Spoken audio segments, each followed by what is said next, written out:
Strength and Conditioning webinar with Dr. Mike Young. Thank you all for taking the time to join us this evening for what promises to be an awesome presentation by Mike on motor learning concepts that we should all know and understand. For us, the webinar marks the launch of the Performance Strength and Conditioning Network, and Mike and I have been working hard behind the scenes to create a global network of educational events for coaches to learn, share and connect with leading fitness professionals and performance coaches. It's great to be able to officially welcome Mike to the team, and I'm really excited by what we have in the pipeline over the next 12 months or so. We've got some exciting workshops coming up in both the US and the UK, in addition to a bigger series of online events, which hopefully will have some of you with us. I'll now hand you over to Mike for his presentation tonight, and there will be some time for Q&A at the end. Here you go. Hey, Mike, we're bringing you in. Hey, guys. Thank you, James. And as this is a webinar and I'd like to have interaction back and forth, if there is any commentary, feel free to put in a little chat box. If I see it fits in, I'll try to address it. Feel free to dialogue amongst yourselves as I talk as well. And we'll try to have a little bit of a Q&A at the tail end of this. So what I'd like to do here is go into the first part of a two-part lecture on some applied motor learning concepts that I think are relevant for all coaches and fitness professionals. Unfortunately, motor learning is a seriously underserved sport science, which is a shame because it doesn't matter how much technical knowledge we have from a biomechanics or exercise physiology standpoint, if we can't convey what we are trying to have the athletes, convey the message that we're trying to get across to our athletes. And motor learning really is about skill acquisition and teaching, similar from cognitive learning methodology. So with that, we'll go into this lecture here. As many of you know, I come from a physiology and biomechanics background, but I really think motor learning, as I said, is an extremely underserved sports science. I think it's something that is incredibly relevant. Many of us have been to university and had the unfortunate circumstance come about a brilliant professor, perhaps someone who was hired for research purposes. They could bring in huge grants and so forth. But unfortunately, many of those brilliant professors are not very good teachers. And that's what this entire lecture is about, this first of two parts here. So we'll start off by giving you a little bit of a roadmap. And what I'd like to do is first define skill.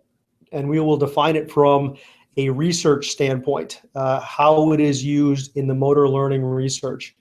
And what we're going to find is that it's important to define it this way because the way that we frequently look at skill and skill acquisition is oftentimes very misguided.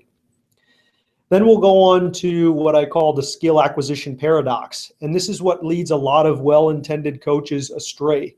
The fact that many of the things that we think we are doing to benefit our athletes may actually be hindering their long-term performance when it comes to motor learning. Then we'll talk about some feedback recommendations. We'll look at this idea of attentional focus and how we can better improve an athlete's performance and their learning of a skill through focusing their attention in the right area. We'll move on and discuss this idea of contextual interference and how it relates to motor learning. We'll talk about movement variability and then see if we can wrap all of this up. And that's where we'll put a little Q&A. So when we talk about skills, I think it's important to understand what we really mean when we talk about skills.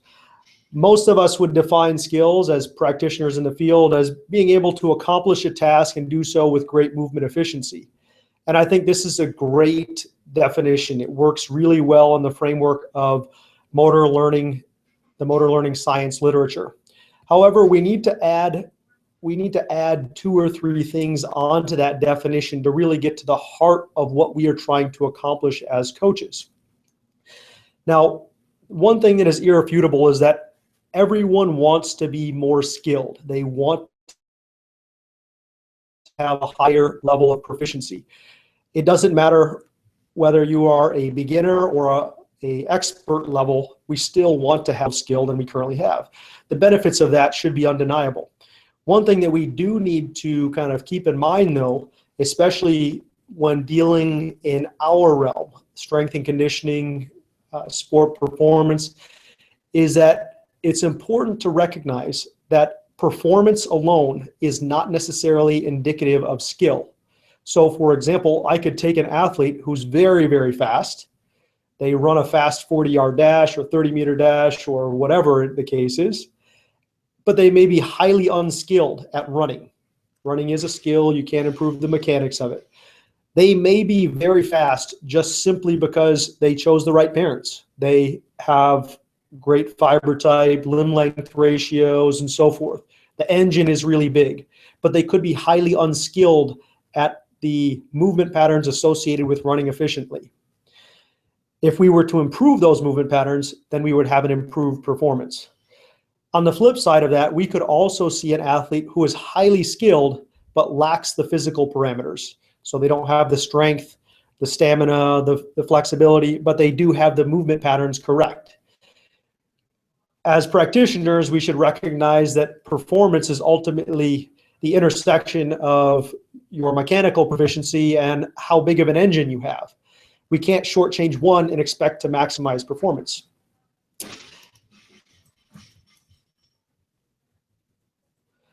Another important concept that I think needs bearing out here, because it does have some implications for what we're going to talk about moving forward here, is the idea of muscle memory.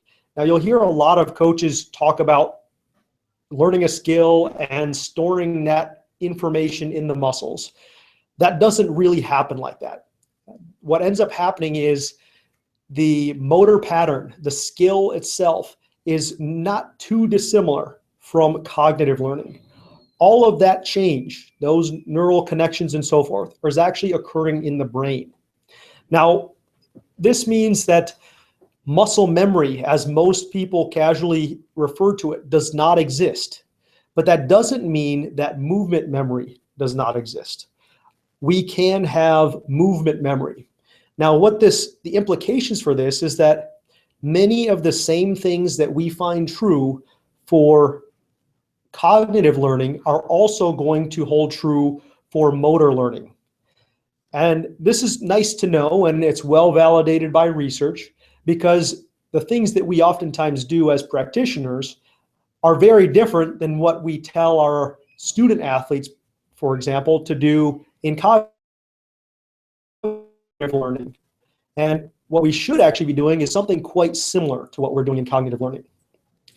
Now, one important distinction that needs to be made when we talk about how we as coaches use the word learning, skill learning, and how it's defined in the research literature, which is very, very important, is this idea that true learning is assessed by retention. True learning is assessed by retention. Now, in the research literature, the field of motor learning typically looks at retention of a skill 24 to 48 hours later, at least that long after the practice period. So we have to make a very clear-cut distinction between what is achieved in a practice session and what is achieved at some test period later on. If we were to put this into the context of us as strength and conditioning professionals, we might think of it as practice versus the competition, or practice versus the actual test.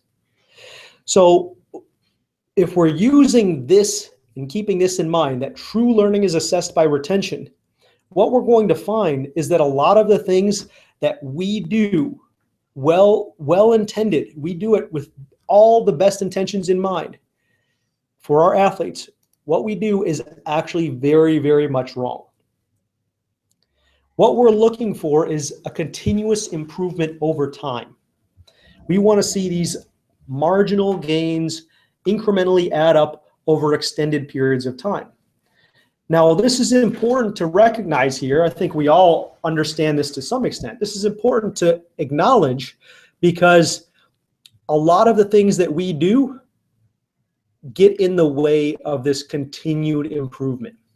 What we end up doing with our cueing and feedback and so forth is setting up a scenario where we see short-term gains and no continuous improvement, or very, very limited continuous improvement. Ideally, we're seeing small gains adding up over time. If I take one step forward, I want to make sure that tomorrow when I come back and work on that skill again, that I have retained my one step forward. So again, true learning is assessed by retention, how well you hold on to that skill that you have learned. And if we can retain it over time, that's when we're going to see serious benefits. When I was a kid, my favorite toys were the Transformers. I love this idea that I could be driving around town, or in the backseat of my mom's car, as the case were, and the little buggy next to me could suddenly transform into some gigantic robot with a gun in its hand. This was fascinating to me. And one of the themes, the motifs of Transformers, was that there was more than meets the eye. And the same is actually going to hold true for motor learning and skill acquisition. As coaches, we're trying to make our athletes as proficient at movement as we can. Doesn't matter if you're a sport coach or a performance coach, we're trying to enhance movement proficiency. Now, one of the things that gets in the way of this is the motor learning paradox.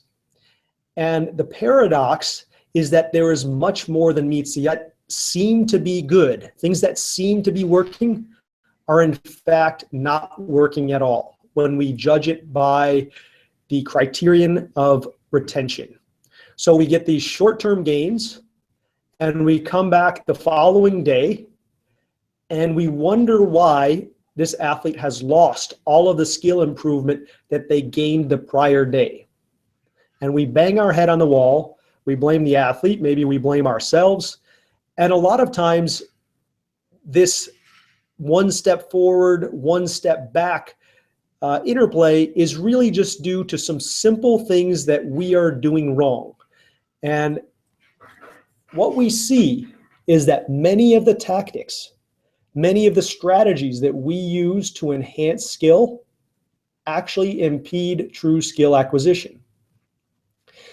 And the reason for this is that we are fooled into believing that immediate improvements are indicative of true learning. So remember how I defined skill and learning, skill learning. It's that we have to improve in that skill and then have retention of that skill some period of time later. The minimum criterion that is used, or time frame that's used in the motor learning research literature, is about 24 hours, although you oftentimes see test periods or retention periods of 5 days or 7 days. And what we actually see is that if we do things incorrectly, we could be taking that one step forward and we come back, we lose that step forward that we gained. The very things that improve performance acutely are oftentimes the opposite of what should be done to enhance true skill acquisition. So again, this is that more than meets the eye. And unfortunately, this isn't nearly as cool as the Transformers, because in this case, it's fooled us as coaches into believing that what we are doing is doing it the best way possible, when in fact, many of the things that we need to do will fly in the face of what we have been doing for so long.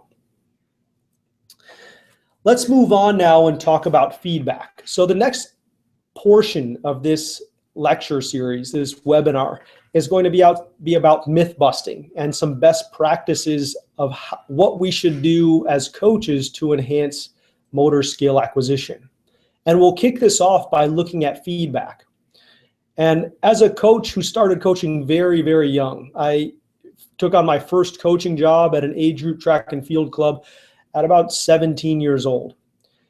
And I did the same things that most young coaches do. I overcoached, I gave too much information, And we're going to look at a lot of those things and talk about why they might seem correct, but are in fact the exact opposite of what we might want to do. So when looking at feedback, I'm going to break this up into 4 different areas. We're going to talk about the type of feedback that you provide. We will talk about the timing of the feedback that you deliver, the quantity of feedback, and the frequency of feedback. And all of these things can impact how well your athletes learn a skill. So when looking at type, we can break this down into a discussion of several different subcategories. The first subcategory would be an examination of knowledge of results versus knowledge of performance. Knowledge of results would be telling an athlete what they did. Knowledge of performance would be telling them how they did it. So if, for example, as a S&C coach, you are trying to work on an athlete's speed and you have them run a 30-meter sprint, an example of providing knowledge of results would be telling them how fast they ran. Telling that athlete, hey, Johnny, you just ran 4.2 seconds for that 30-meter dash. That is a knowledge of results. Knowledge of performance would be giving them information on how they did it. So telling them, hey, you kept your feet behind you for a long time, or you stepped over the opposite knee, or you pushed yourself tall, something to that effect. Now, in the battle between providing knowledge of results versus knowledge of performance, we want to generally try to steer ourselves towards providing knowledge of performance. The reason for that is that in terms of motor skill acquisition, telling someone in the example that I just gave how fast they ran provides very little actionable information to them. Johnny will go back thinking he ran a 4.2 30-meter sprint. That might be great for him. It might be bad for him, but he doesn't know what helped him achieve that performance, whether it was good or bad. By providing knowledge of performance, we're giving that athlete something that is actionable. They can change it. Now, I gave you an example using a sprint time, but you can think of it on a variety of different tasks, right? So we could look at something like an Olympic lift. Knowledge of results might be telling them how much weight was on the bar, or did they make the lift or not make the lift? Knowledge of performance would be telling them something more finite that can actually help their performance. Hey, your lower back stayed in a correct position. I'd like you to pull your shoulder blades down and back. Those are the kinds of things that will help improve performance. Another subcategory of feedback is intrinsic and augmented feedback. Intrinsic feedback tends to be feedback that the athlete already has to some extent. It's kinesthetic awareness is what we as coaches might oftentimes refer to it as. Augmented feedback is feedback that they probably do not already have. They do not know it. And while it might seem simple and might seem pretty logical that we would want to provide augmented feedback, if you do a self-audit on yourself, like I have to repeatedly do, I find that I am oftentimes having to steer myself away from intrinsic feedback and towards augmented. Augmented feedback will be much more beneficial for your athletes. Now, there's times when it's redundant and you don't need to provide it, but in general, I like to think of it like this. Most of us have smartphones, and in this day and age, phones are becoming smarter and smarter and smarter. A lot of smartphones have applications on them where you may actually be able to do a street scan with your phone. You pick it up, the application will access the camera, it will access your GPS coordinates, you could scan the street, and you'll get some information like this. I'm walking by Banana Republic. That's a 4-star store. It's only 0.02 miles away from me. Hey, how's that bagel place? 3 stars. Maybe I won't go there. This is all augmented feedback. It's beyond what I inherently know. This is the kind of information that is useful for athletes. We want to provide information that is something beyond what they already have. So augmented feedback is almost always going to win. We don't want to create white noise by telling someone something that they already know, which is what might be the case with intrinsic feedback. Let's move on now to look at the timing of feedback. Now, with timing of feedback, I'm talking about when do we actually tell them about their performance? Do we do it before? Do we do it after? Or do we do it during the performance? And a lot of the research looks at what's called concurrent feedback versus terminal feedback. So in concurrent feedback, you're providing information while the athlete is performing the task. In terminal feedback, we're providing feedback after they have completed the movement pattern. Now, as a coach, I have frequently caught myself giving concurrent feedback to athletes. And there is a time and a place where concurrent feedback is beneficial. Those times and places tend to be when the movement pattern is fairly cyclic and continuous in nature. So for example, if I were doing a sprint and the gait pattern is repeating itself over and over and over again, I can probably scream something at the athlete and expect for them to produce a mechanical change while they are performing the activity. Other activities, most activities though, don't meet that criterion of cyclic continuous tasks. In these types of movement patterns, we want to provide terminal feedback, meaning immediately after it has been performed. So for example, it might be better for me to provide feedback after that athlete has finished their run and come back.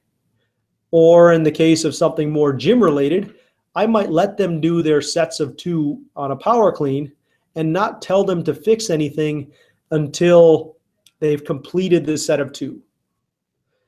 We don't want to try to muddy the waters too much, because if we're getting into concurrent feedback on these acyclic tasks, things like power cleans or throwing actions or rotational actions, things that tend to not be cyclic, continuous repeated activities, a lot of times what we do is distract the athlete from actually performing well. So it's better off to give feedback at the end of an activity. Now, I work in the real world just like you do, and the research literature does suggest terminal feedback is better than even feedback immediately prior to an activity. So for example, an athlete performs a movement pattern, provide some feedback, and then let them do their thing, and they'll do it again sometime later. Well, as I say, I work in reality like you guys do. We might be doing a set of Olympic lifts, and the rest and recovery period between each set might be 2 to 3 minutes. Now, if your athletes are anything like mine, in that 2 to 3 minute time period, they're probably on their phone, they're checking Instagram and Facebook and Twitter, and they have likely forgotten what you told them at that terminal point of their prior set. So in the real world, we may need to provide feedback immediately prior to an activity. But in general, you have to recognize the activity and match the timing of the feedback that you provide with the movement pattern that is occurring. This research study here looked at concurrent versus terminal feedback and why it is better to wait. And what this research found was that not all feedback conditions are equal. If we wait, bite our lip and wait to provide feedback at the end, better learning will occur. They will be able to improve on their performance both within that session as well as later on they will retain it. Now let's look at this idea of quantity of feedback. Now I told you I started coaching very early at about 17 years old. And I distinctly remember the first big competitive coaching event that I coached at. I was coaching athletes at a track and field championship event in some fairly complex events. And I distinctly remember myself having verbal diarrhea. I was telling them everything that I possibly knew about that activity. I was trying to fix everything that they were doing wrong. If they were doing 10 things wrong, I was probably telling them 20 things that they were doing wrong and 50 ways that they could correct it. I was providing far too much quantity of feedback. Now, as a young coach, this makes logical sense, right? It helps feed my ego. It makes me feel more comfortable around my coaching peers if it looks like, hey, my job is to provide feedback and improve your performance. So why don't I do my job better and provide more feedback to improve your performance? Unfortunately, the quantity versus quality of feedback does not work like that. We really want to try to steer towards greater quality of feedback and limit ourselves on the quantity of feedback. So with regards to quality of feedback, I try to assess myself on the three criterion, what I call the 3 C's of feedback. I want my feedback to be clear, I want it to be concise, and I want it to be concrete. Now, with regards to these, we'll go through on each one individually just so that you understand where I'm coming from. With regard to clarity, I think it's very important that you understand the concept and can distill it down to the most simple format. I use the criterion for myself that can my 8-year-old daughter understand and do what I'm asking to be done? If you don't have a criterion like that, if it can't be understood by a young child, then you're probably not clear enough in what you're trying to convey. There's multiple layers of clarity here. And I will give you one kind of funny example that backfired on me. I have an athlete running 100-meter dash, and they're doing it in a competition. They are sprinting. They pass me as a coach sitting in the stands, and I say, knees up, knees up. And this athlete I see start to slow down almost as soon as I say that. They finish the race, and I walk over to them and I say, what the hell were you doing? It's a good 100-meter race. You started to back off. It's only 100 meters. We don't pace our 100 meters like that. He says, hey, coach, I thought you said ease up. I thought you said ease up.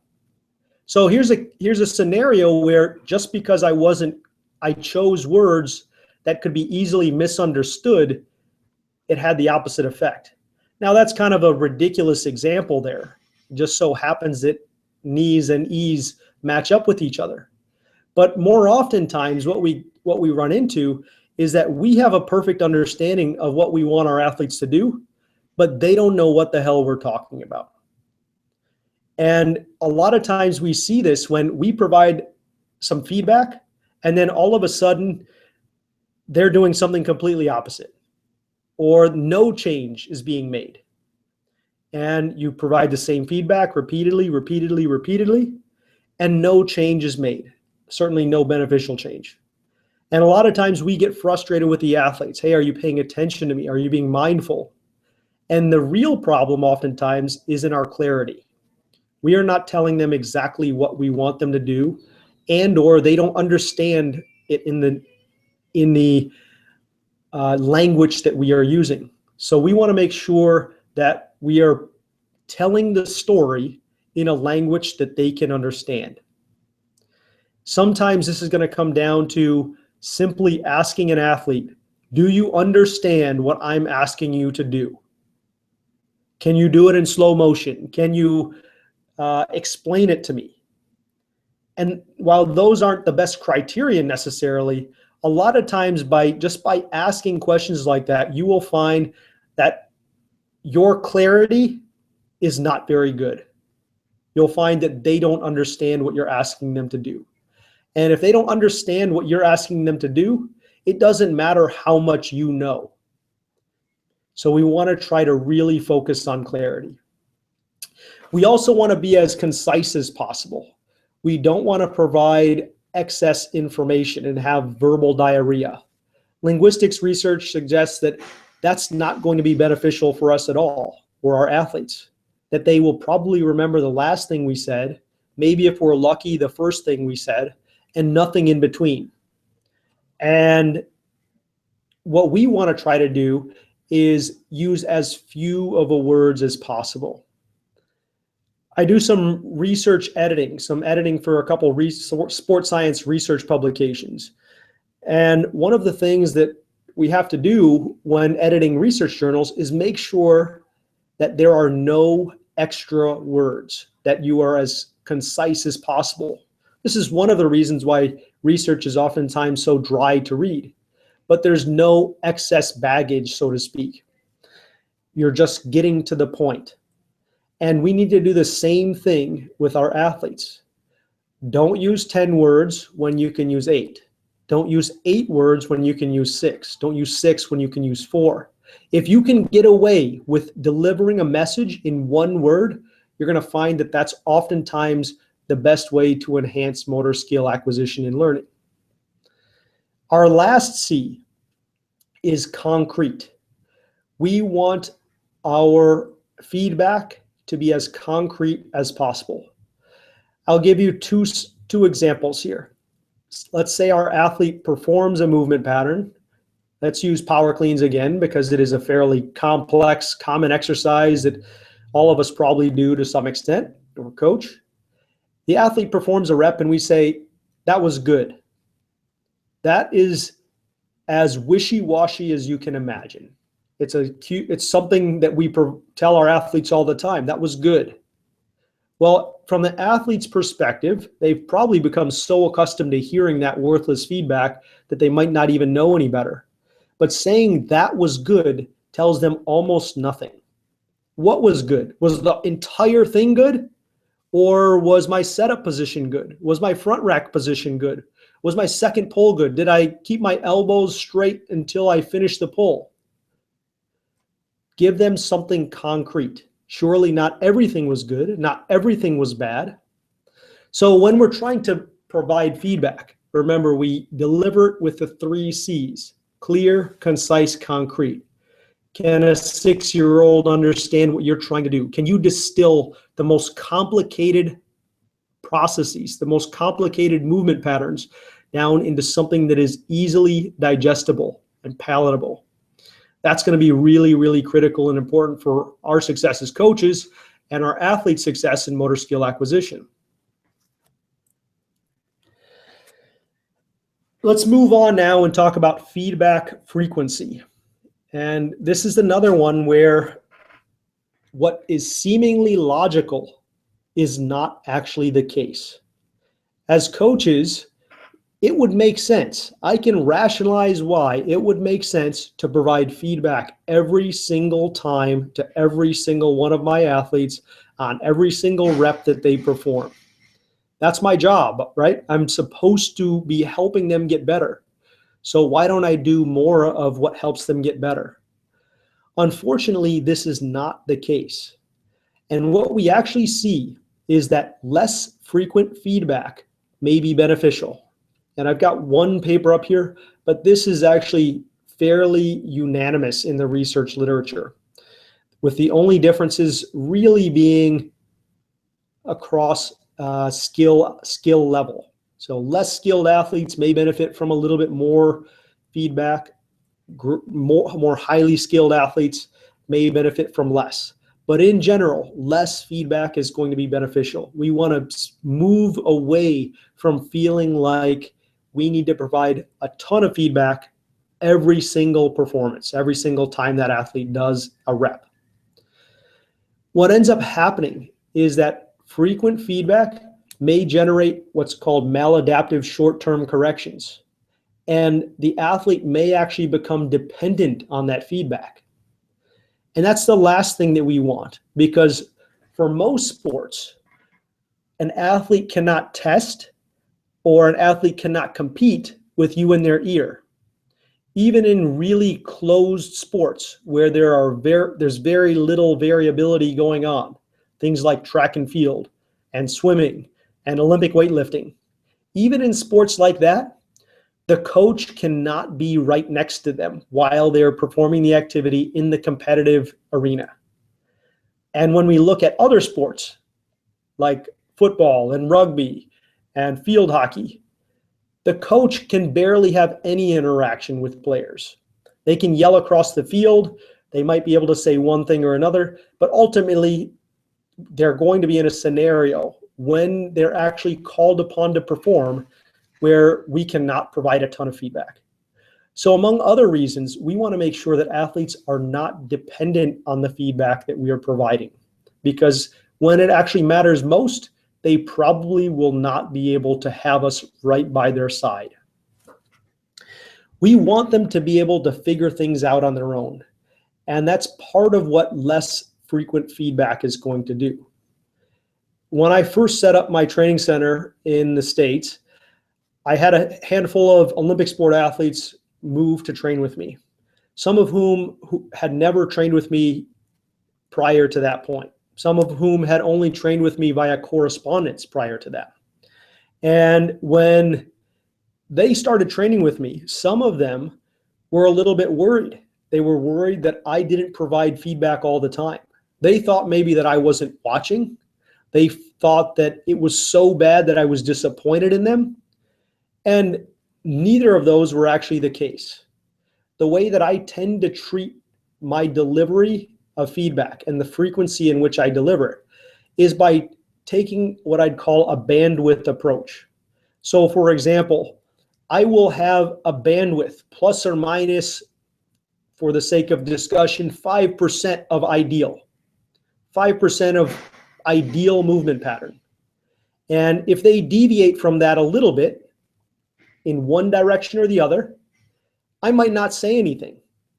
But if they go outside of that bandwidth, now let's say for the sake of numbers and discussion, that they're now one standard deviation outside of my ideal movement pattern, now I might say something. So I limit myself to providing feedback only when it seems really necessary. Now with beginners, they're going to benefit from more feedback early for sure. That is a given. But we want to start to wean them off of feedback every single trial. Now, this is a slide that I put together that kind of sums up the research literature on feedback frequency. And this is really interesting. It also draws to light some of the things that I talked about with the motor learning paradox. On the left-hand side of this graph, we have performance.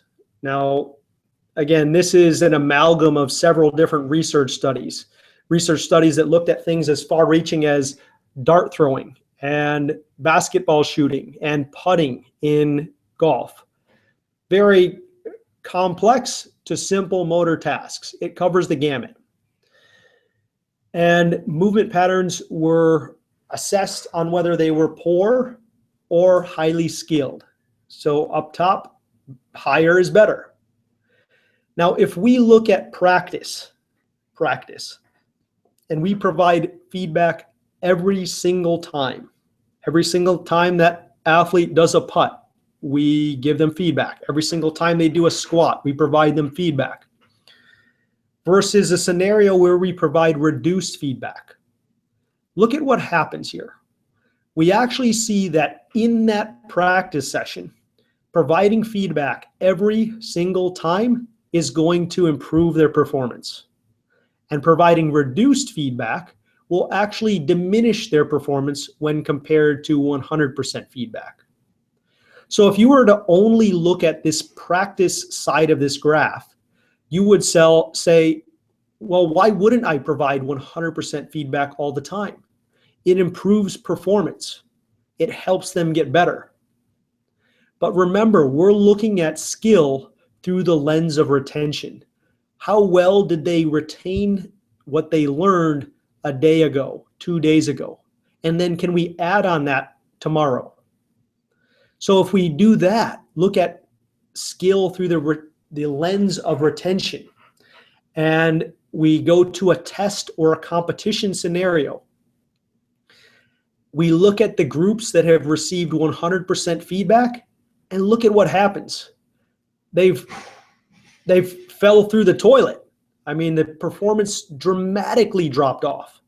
And when we look at a reduced feedback group, we see that their performance actually improves during test and competition. Now, you have to ask yourself, when does what we do matter?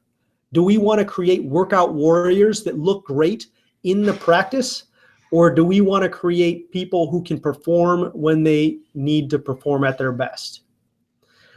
If it's the latter, and I'm hoping that it is, then we want to provide a reduced amount of feedback to help them improve their performance, acknowledging that doing so will come at the short-term loss of performance in that practice session. And if you have athletes that are like mine, that might actually be a little bit neurotic and say, why is coach not providing feedback? He must not like me. He must not have watched that performance. Explain to them what you're doing. Explain that you're making practice more challenging from a motor skill and learning and acquisition standpoint to help them improve on their performance tomorrow and the next day. Our business is all about getting marginal gains incrementally over extended periods of time. We don't want to take one step forward and one step back. And this example here is a very clear, crystal clear example of how we could take one big step forward by providing 100% feedback in practice. And then if we were to come back again and see if we actually learned that skill, we'd see that we actually took one step back.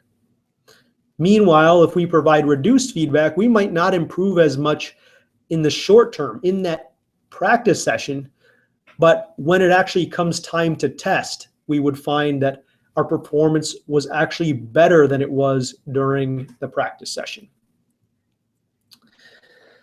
All right, let's move on now to focus of attention. And I see here in the chat box, we have some people talking about internal versus external cueing. And that is a reference to focus of attention. Do we cue an athlete to focus internally, or do we cue them to focus externally? By and large, what I have found as a coach is that our tendency is to provide internal cues. But the research literature is overwhelmingly supportive of providing external cues to enhance both performance and skill acquisition. Just for the sake of clarification, in case you're not familiar with the distinction between internal and external cues, an internal cue is something that is in reference to the athlete's body, inside their body. Something, for example, like put your elbow joint at 90 degrees. Or the example in the chat box, squeeze your quads. That's an internal cue. There are times when that may work. There's a research paper which has not yet been published that is looking at the very rare cases where internal cues may win out. But as I said, overwhelmingly, external cues will lead to better performance, short-term, and better skill acquisition long-term. So what is an external cue? An external cue is a cue telling the athlete to perform something where we are providing a global reference. Push the ground away. Jump and touch the ceiling. Block the sun, shade the sun. That's what I want your arm swing to do. These external cues tend to be much better for performance and for skill acquisition.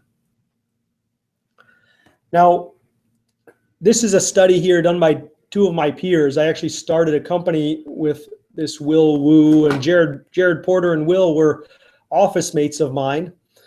Prior to this point, a lot of the internal-external focus of attention literature had been on very simple motor tasks and not really looking at performance.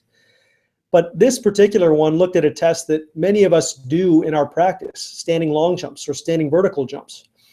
And what this research literature found was that external focus of attention will improve performance over internal focus of attention.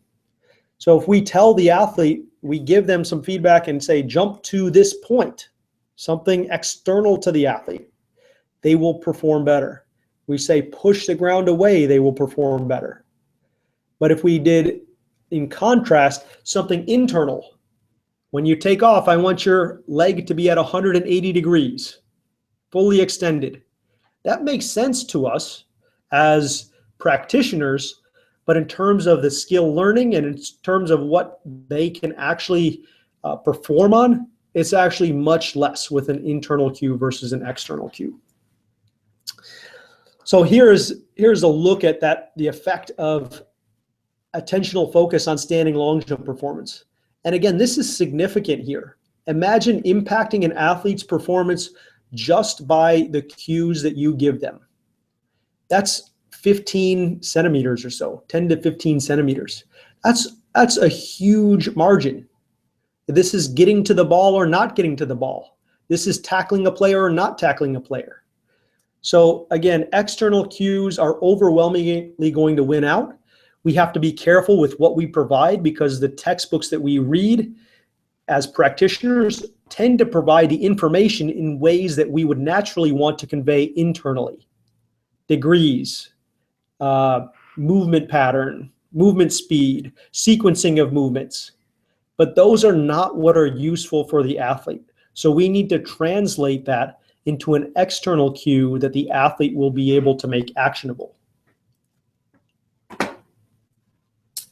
Let's move on now and talk about contextual interference. And I have this illustration up here because what we have here is two vibrating objects in water, and they're creating waves of frequency that are interfering with each other. And contextual interference is very similar to this. As a coach, what you're trying to do is provide some interference that will give the semblance, give the appearance that it is getting in the way of the learning process. But as we've seen already, there's much more than meets the eye. And with contextual interference, short-term gains will often be associated with reduced retention.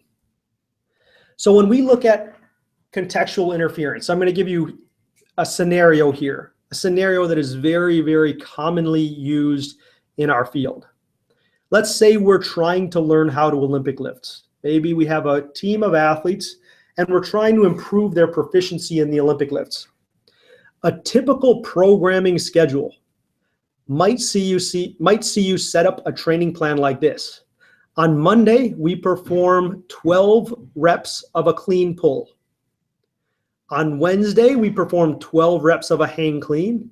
And on Friday, we perform 12 reps of a power clean. So all very similar related movement patterns, but we're performing them in what we might call a block. So Monday, we're doing 12 in a row. Maybe it's 12 sets of 1. Maybe it's 6 sets of 2. Maybe it's 4 sets of 3. Just keep in mind we're doing 12 repetitions of it for the sake of this discussion. On Wednesday, we do hang cleans for 12 repetitions. 6 sets of 2, 12 sets of 1, whatever the case is. Friday, it's all power cleans. Now, if you set things up like this, and this is how 90% of coaches do it, what you're going to have happen inevitably is by that 6th or 7th clean pull or 6th or 7th hang clean, that athlete's going to feel like they've got it. They're warmed up, they're in a rhythm, movement patterns will start to become crisp and proficient.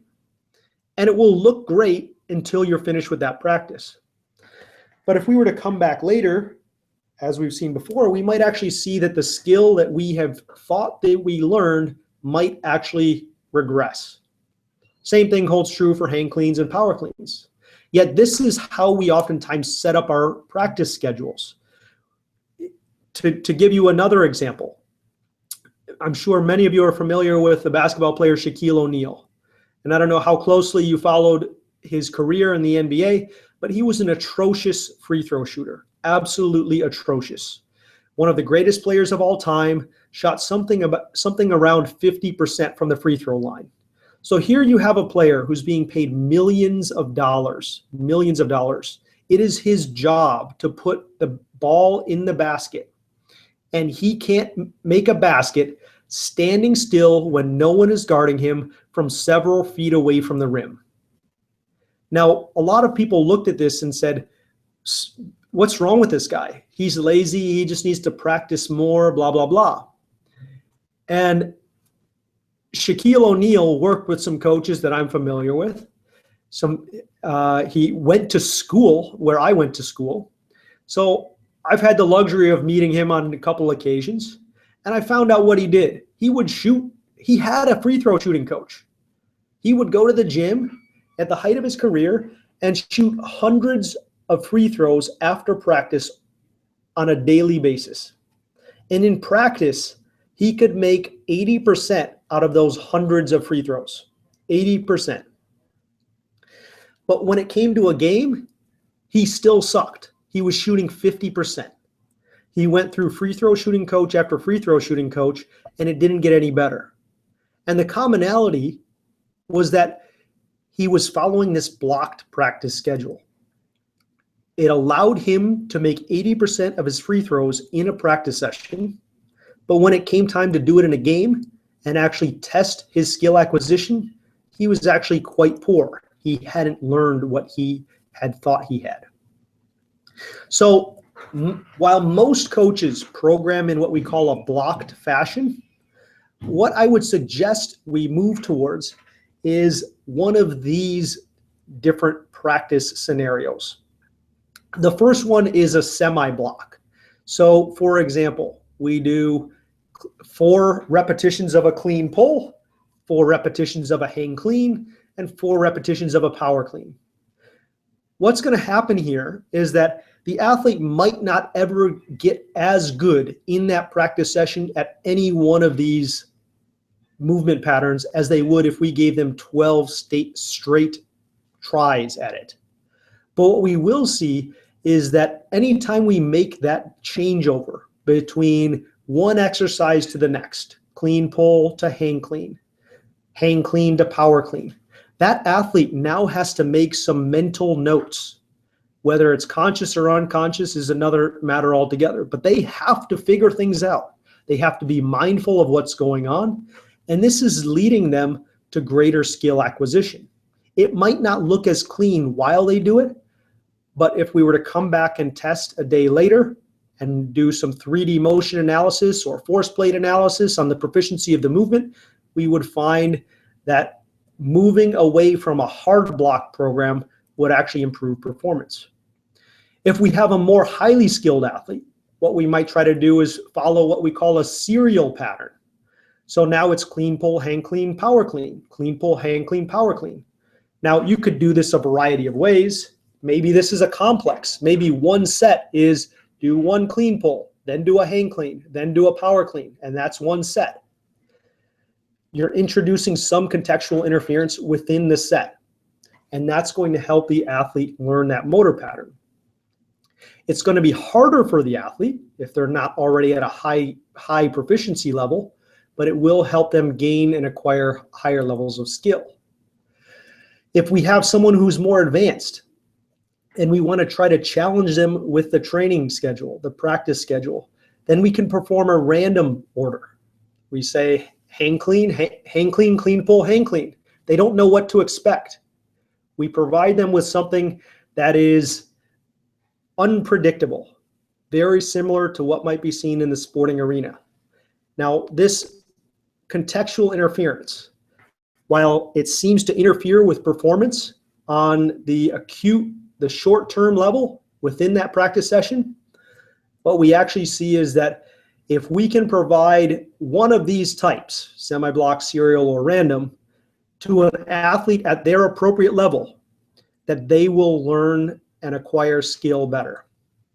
So we want to try to increase contextual interference to enhance skill acquisition, and do so keeping in mind and choosing a trial order or a practice type that is suitable for the level of the athlete. I like to use block type training for novice athletes, unskilled athletes. It allows them to gain some momentum. It allows them to start to get on a roll. It allows them to build confidence. But as I have an athlete who is increasingly more and more skilled, I might introduce more intricacies, more wrinkles into the practice so that we're still doing the same things that we need to do, except we're doing it in a way that is challenging from a motor skill acquisition standpoint. As coaches and practitioners in this field, a lot of times we recognize and easily lean towards setting up practices that are physically challenging. Run more, run faster, lift more, lift faster, jump higher. But we can also set up practices which are more challenging from a skill acquisition standpoint. And for us to test and continually improve our athletes' performance in movement proficiency, we want to look at not just building that big engine, but also by challenging their ability, challenging them with more contextual interference, challenging them with the amount and degree of feedback that we provide, and challenging them with different movement variability patterns, which is what I'll talk to next. Now, many coaches try to keep movement patterns exactly the same all the time. And this is short-sighted in my opinion. If the movement pattern is exactly the same every single time, that athlete doesn't have any ability, doesn't gain any ability to have movement skill transfer. And in the real world, where athletes will be asked to do things in a variety of contexts, in highly unpredictable environments, that we need to have them be prepared to do it as well as possible. And what we find is that we can actually prepare them for those environments and improve both skill retention as well as what is known in the research literature as transfer. So we improve their performance on different skills that are related if we introduce movement variability. Now, what we're trying to do here is increase movement variability to a level that is palatable, that is digestible by that athlete. And just like with some of these other recommendations I've given you, you have to figure out what works within the logistics of your coaching environment, as well as with the level of the athlete you're dealing with. Now, in terms of movement variability, we could look at it for a task as simple as a squat. Perhaps we're trying to teach an athlete how to squat safely, orthopedically sound. Maybe we're trying to improve their performance. We could, instead of having them perform that squat exactly the same every single time, we might actually want them to introduce some movement variability into the task. So we could have them squat barefoot. We could have them squat with shoes on, maybe running shoes one time, maybe weightlifting shoes another time. We could ask them, can you do a squat with weight? Can you do it with no weight? Do we go high bar, low bar? I don't care whether you're a high bar back squatter. If I want to enhance your skill and maybe prepare you for other movement environments, I might need to switch things up. I could ask them to do it fast. I could ask them to do it slow. A lot of times you'll put athletes in competitive environments or ask them to do something fast, and it's just like driving a car really fast. If your car isn't ready to be driven fast, when you start to go fast, it's going to feel like the wheels are about to fall off. So sometimes you need to test that. We could vary hand position.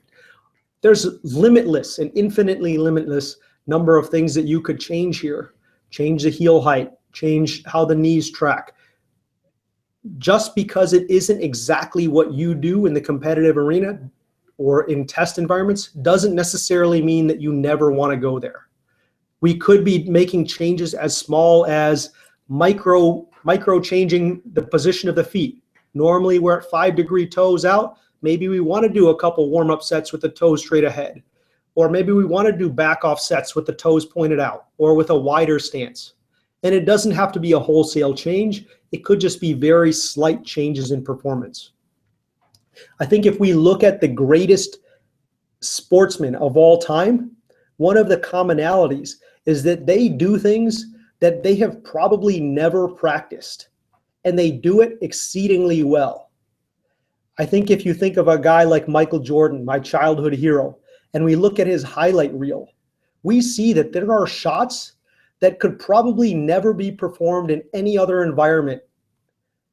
He took and made shots while he was being fouled by 2 or 3 guys, throwing the ball over his head, not even looking at the basket, and made it. He did that repeatedly in different environments, different players, different positions on the court. And he could do it every single time. If you asked him if he ever practiced that, the answer would be no, you can't practice that, because no one's ever been fouled exactly like that in that exact position. And that same thing holds true for guys like Ronaldo and Messi. That same thing holds true for Tiger Woods at the height of his career. They can do whatever is necessary, whatever you throw at them, because they are capable of handling movement variability. Now, as I've said a couple times here, contextual interference and movement task variability how we integrate those into our practice will vary depending on the level of skill of our athletes. If we have beginners, go ahead and start them with low practice variability and low contextual interference. This is how they will learn the best. But the more advanced an athlete becomes as they move to intermediate and then expert level skill, we want to challenge them with the practice environment, not just their physical constraints. So it's not just adding sets, reps, volume, and load. We're making the practice more difficult as well. So let's wrap up here and look at this discussion of skills and kind of overview what we talked about. Remember that the retention is the true measure of skill learning, and that you shouldn't be fooled by short-term gains. Many things that we do are all wrong. We provide too much feedback. We provide it too often. We provide it at the wrong time. We make practices too easy for our athletes in regards to the practice trial type order and the amount of movement variability that we introduce. So we need to get that right. Challenge your athletes. Do things that are contrary to what might logically make sense. We want to follow the evidence on feedback, meaning we are giving external cues, meaning we are providing feedback terminally whenever possible, that we are not giving feedback every single time, and that we are making the feedback that we provide clear, concise, and concrete. We want to use contextual interference as appropriate, and we want to incorporate movement variability whenever we can. Thank you very much, guys. This is my information here. I'm fairly active on Twitter and do take quite a bit of dialogue there. If any of you are stateside or come stateside, athleticlab.com is my training center. Elite Track and Fit for Football are free informational websites where I distribute content with some other coaches.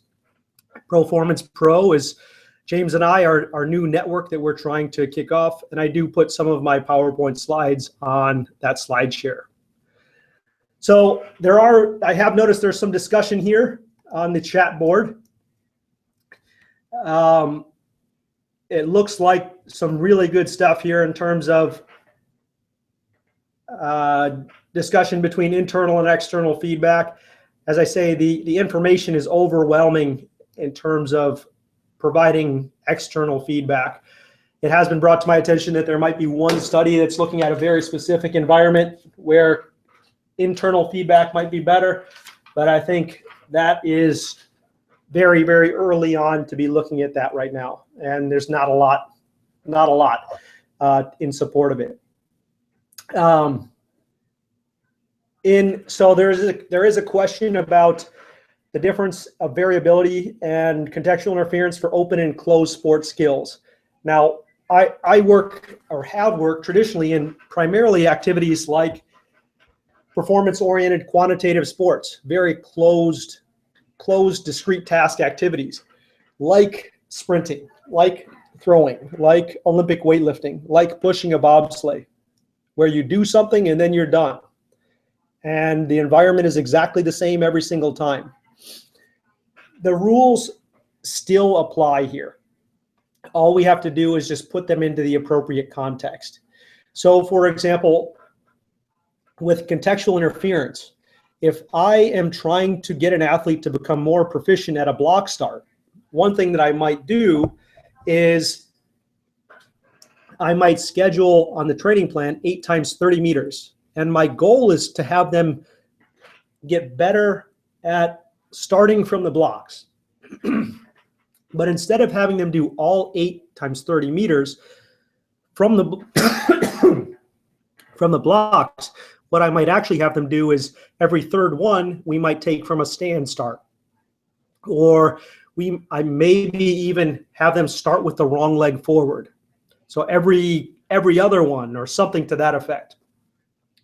Obviously that will reduce their flow, so to speak, but it will allow them to create these comparisons and contrasts in their head that will ultimately improve their performance long term. So we're still looking to introduce it. It's probably not as important to introduce high levels of contextual interference and movement variability in discrete task, closed environment movements. But certainly if you're working with athletes who are competing in field and court sports, I think it's safe to say that there is no one play that is exactly the same as any other one play that has ever occurred in the history of sport. So it's important to, in recognizing this, introduce movement variability so that we can enhance the transfer of skill. So we want to make that athlete proficient so that when they are asked to do a similar movement pattern in the heat of competition, that they can do so proficiently. Question here on, can you mix internal and external cues? I think you can. And realistically, a lot of this, we just have to decide what works for us as coaches. I use internal cues. I try to match them with external cues as well.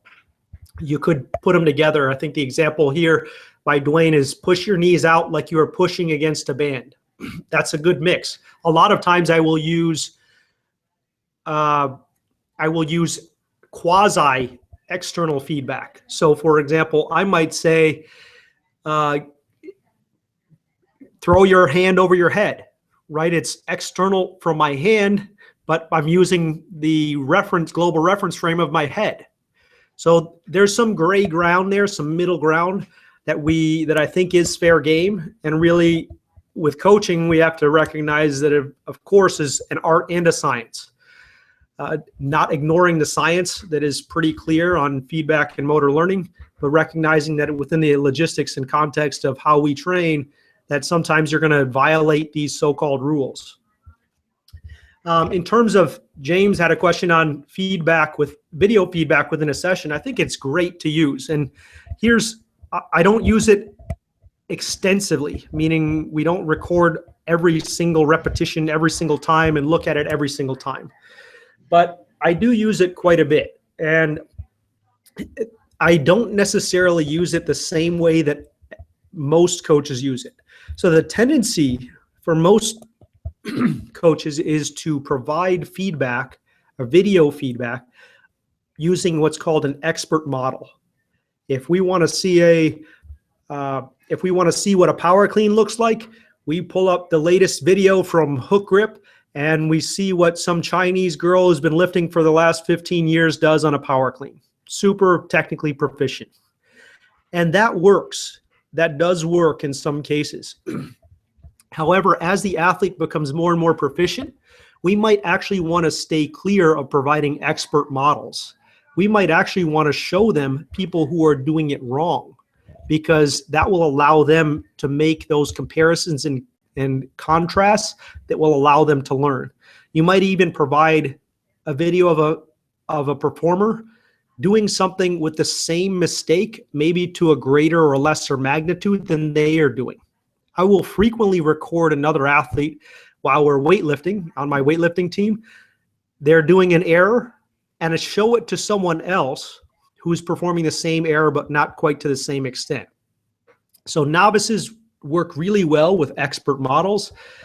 More advanced athletes, go ahead and occasionally show them people who are not experts at the activity. They will be able to make those types of distinctions. Mirrors, I think, are really great. So there's some discussion of mirrors, and I don't know if this is the case everywhere, but in the US at least, especially among meathead type cultures, the looking in the mirror is associated with bodybuilding types, guys that are going to stand in front of the mirror and do excessively weighted shrugs and partial range of motion curls while they admire themselves in a tank top. So mirrors have kind of gotten a bad rap in that regards. But the reality is that mirrors are a great means of providing feedback to the athlete. And I use mirrors in a variety of fashions. So my whole facility has mirrors all around it. Sometimes we'll have athletes, oftentimes against their own inclination, do the Olympic lift in front of the mirror looking at it. Their tendency tends to be to face away from the mirror, but we might have them look in the mirror. You can get some very valuable information like that. The timing of the lift, the movement pattern of the lift. It's really easy to see something like, did you break at the elbows too early? So all of these things can be very valuable. I think the mirror can provide useful information. I've also used it on a treadmill. I think on a treadmill, it's the perfect environment because we do have this discrete, cyclic, closed task where I can look in the mirror, see how my foot contact is, see what my right-left symmetries are, that kind of thing, and make those changes on the spot just based off of the augmented feedback from a mirror.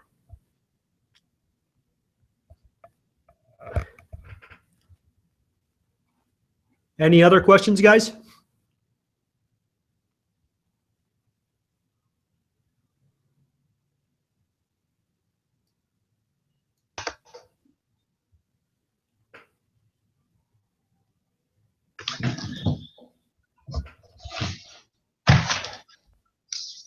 Looks like that might be the end of the questions, Mike, but if anyone does have any more to add, please do. Got a couple of minutes.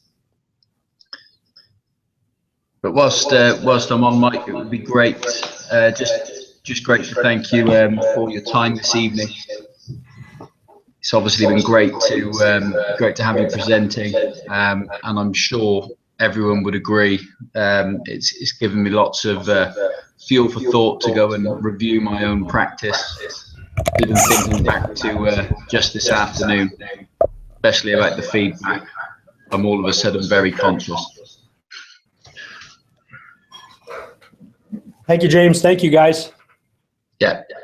Cheers, guys. Hopefully we'll see you again for another webinar. We've got stuff coming up in the coming weeks with some youth S&C stuff that I'll be presenting based on strength and conditioning in schools. So if you want to hop on that webinar, we'll be putting the links out on Twitter and Facebook soon. But thank you very much for joining us, and hopefully we will see you at another event soon.